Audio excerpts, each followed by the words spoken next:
Alpha ജനറേഷനാണ് ഇപ്പം പുതുതായിട്ട് ക്യാമ്പസിലേക്ക് വരുന്നത്. ആൽഫയും ജെൻസി കിഡ്സുമാണ് വരുന്നത്. പക്ഷേ ഈ വിദ്യാർത്ഥികൾ നമുക്ക് പണ്ടത്തെ പോലെ പെട്ടെന്ന് ഇവരിലേക്ക് ഈ രാഷ്ട്രീയവൽക്കരിക്കാൻ സാധിക്കുന്നില്ല എന്നാണ് പലരും പൊതുവായിട്ട് ഉയർത്തുന്ന കാര്യം.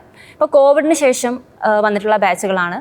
അപ്പോൾ ഈ കോവിഡ് ഉണ്ടാക്കിയെടുത്തുള്ള മാറ്റങ്ങൾ നിരവധിയാണ്. ഒരു സൊസൈറ്റിയിൽ നമ്മൾ കോവിഡിന് മുമ്പും ശേഷം എന്ന രീതിയിൽ തന്നെ നമുക്ക് ഈ വിദ്യാഭ്യാസ സമ്പ്രദായത്തെ വേർതിരിക്കാൻ സാധിക്കും. അപ്പോൾ ഈ ഘട്ടത്തിൽ ഏത് രീതിയിലായിരിക്കണം കുട്ടികളിലേക്ക് രാഷ്ട്രീയം പറഞ്ഞു കൊടുക്കേണ്ടത്? അതായത് നിർമ്മിത ബുദ്ധി അടക്കം കടന്നു വന്ന് അതിനെക്കുറിച്ചുള്ള വിശാല ചർച്ചകൾ നടന്നുകൊണ്ടിരിക്കുന്ന കാലമാണ്.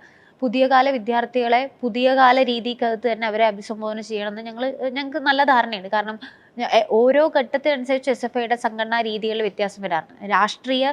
അതേ രാഷ്ട്രീയം മുറുകെ പിടിച്ച് ആ രാഷ്ട്രീയം പ്രാവർത്തികമാക്കാനുള്ള വ്യത്യസ്തമായ രീതികളാണ് ഞങ്ങൾ പ്രയോഗിക്കുക. അതായത് കാലഘട്ടത്തിനനുസരിച്ച് നവീനമായ മാറ്റങ്ങൾ പ്രവർത്തന രീതിയിൽ കൊണ്ടുവരാൻ ഞങ്ങൾ എല്ലാ കാലത്തും ശ്രമിച്ചിട്ടുണ്ട്.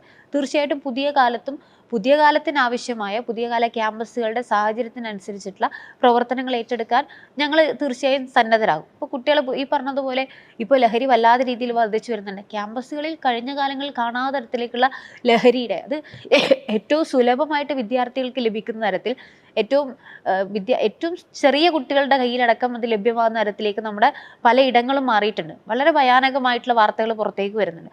പിന്നെ റാഗിങ്ങിന്റെ വിഷയം പറയുമ്പോൾ നമ്മൾ ഇന്നോളം ചിന്തിച്ചിട്ടുള്ള റാഗിങ്ങിന്റെ തലത്തിൽ നിന്നും മാറിയിട്ട് ഇപ്പം കോട്ടയത്തെ വാർത്തകളും കാഴ്ചകളും കാണുമ്പോൾ നമ്മുടെ തലയിൽ എന്താണോ റാഗിങ് എന്ന ഒരു രീതിയെക്കുറിച്ച് നമ്മൾ ചിന്തിക്കുന്നത് അതിനേക്കാൾ ഭയാനകമായ തലത്തിലേക്ക് ഇതിൻ്റെ സ്വഭാവം മാറിക്കൊണ്ടിരിക്കുകയാണ്.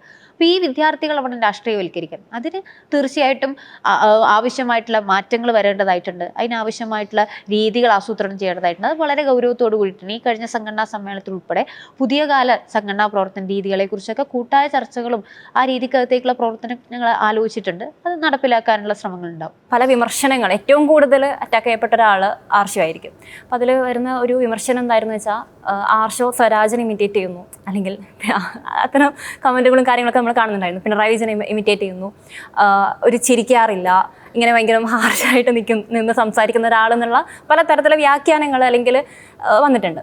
അപ്പോൾ ഇങ്ങനെ വരുന്ന സമയത്ത് സ്വയം പരിശോധിക്കാറുണ്ടോ? ഞാൻ ഇങ്ങനെയാണോ പെരുമാറുന്നത്, അല്ലെങ്കിൽ ഞാൻ എൻ്റെ പെരുമാറ്റത്തിൽ എന്തെങ്കിലും മാറ്റം വരുത്തണമെന്ന് തോന്നിയിട്ടുണ്ടോ? വളരെ തെറ്റായിട്ടുള്ള ഒരു വായനയാണ്, വളരെ തെറ്റായിട്ടുള്ള ഒരു അഭിപ്രായ പ്രകടനമാണ്.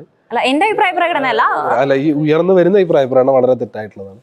ഒന്നൊരാളെയും ഇമിറ്റേറ്റ് ചെയ്യുന്ന ഒരു നിലയില്ല എന്നുള്ളത് മാത്രമല്ല, ചിരിക്കാതിരിക്കുകയോ അല്ലെങ്കിൽ മുഴുവൻ സമയവും അതിരൂക്ഷമായിട്ട് മാത്രം സംസാരിക്കുകയോ ഇടപെടുകയോ പെരുമാറുകയോ ചെയ്യുന്ന ഒരാളല്ല ഞാൻ. ഇപ്പോൾ അങ്ങനെ ആർക്കെങ്കിലും തോന്നിയിട്ടുണ്ടെന്നുണ്ടെങ്കിൽ സ്വാഭാവികമായിട്ടും അതിനകത്ത് അവരെ തെറ്റു പറയാൻ വേണ്ടിയിട്ട് കഴിയുന്ന ഒരു നിലല്ല.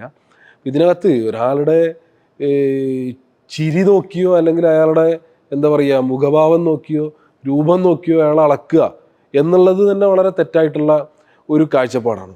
സ്വാഭാവികമായും പല ഘട്ടത്തിലും രൂക്ഷമാം വിധം പ്രതികരണങ്ങൾ ഉണ്ടാകേണ്ടി വന്നിട്ടുള്ളത് ഈ കാലയളവിൽ മാധ്യമങ്ങളോട് തന്നെ ആയിരിക്കും. സ്വാഭാവികമായിട്ടും മാധ്യമങ്ങളിലൂടെ കാണുന്നത് കൊണ്ടായിരിക്കും.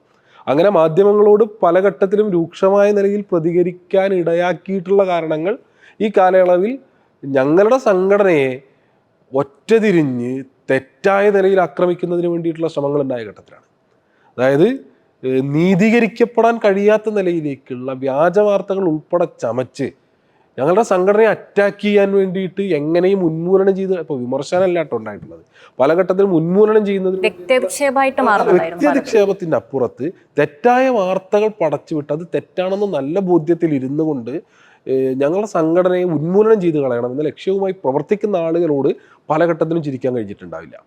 അവരോട് ആ നിലയ്ക്ക് രൂക്ഷമായിട്ട് തന്നെ ഇടപെടേണ്ടിയും വന്നിട്ടുണ്ടാകും.